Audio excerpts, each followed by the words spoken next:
where all that brew that we just brewed up on the brew house starts turning into beer. We pump the brew into these tanks. We've got a pipe junction over there. We just hook up hoses to that junction, and then we can move that brew into any one of these tanks. Half of these tanks are filled with IPA. I know this one is right here.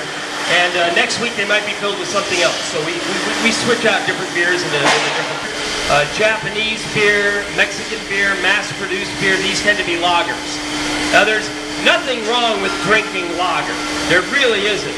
But there is something definitely wrong with most of the lagers that people are drinking. The mass-produced stuff, that stuff I showed you on the table, they'll show it to you in their commercials as a distraction. That's not what they're making their beer out of. There's a reason why you pay $9.99 for a 6-pack of good beer and $9.99 for a 12-pack of not-so-good beer. And it's simply the ingredients. So what I have here is IPA. It was done fermenting about a week ago, but it's not done yet. As you can see, it's kind of cloudy. It's still chilling to clarify it a little bit. And we have not yet filtered it. It's a little bit carbonated, but not very carbonated. An IPA needs about 3 or 4 weeks to condition. Partly to help it clarify, partly because with an IPA, we actually add another dose of hops to it. That's what an IPA is by definition. It's a beer that has had that additional hop load put in there after fermentation. We'll pump 500 pounds of hops right into this tank and let the beer sit on it for a while. It's not going to make the beer more bitter, but it's going to infuse all those hop oils and delicious compounds right into the brew.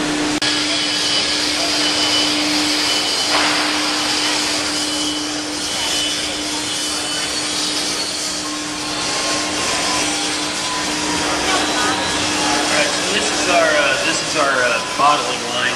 That's our kegging station right over there. We keg about 1/3 of our beer. We bottle about 2/3 of it. Today we're bottling 22-ounce bottles of Stone IPA, or 12-ounce bottles rather. And the cool thing about craft beer is that they're all different, and you're going to be in the mood for something different depending on what you're eating for dinner, depending on what the weather's like, depending on how rough a day at work it's been. You're going to have different choices. See, the big brands all taste the same, and that's by design. And the people who drink the big brands will tell you, no, they don't taste the same. I can prove it to you, they do. Take a light beer drinker and do an intervention. For God's sakes, do an intervention. Give him 3 samples, 1 of each brand, mix them up. He won't be able to identify his own brand half the time. I guarantee it. Statistically, it's a wash. Can't even identify the favorite beer. And I'll tell you, light beer, I don't mind cheap beer. PBR in a red Solo cup on a hot day, it's a wonderful thing. I got nothing against it. This is not elitism. But light beer is a consumer scam. They're overcharging you, and it makes you fatter. Tell you what, we'll head back to the tasting bar. We're going to start with our levitation ale. After the levitation, we'll pour you some smoked porter. After the smoked porter, we'll pour you some IPA, and then we'll finish it off with Arrogant Bastard Ale. It's a guided tasting, i.e. we tell you what you're going to get.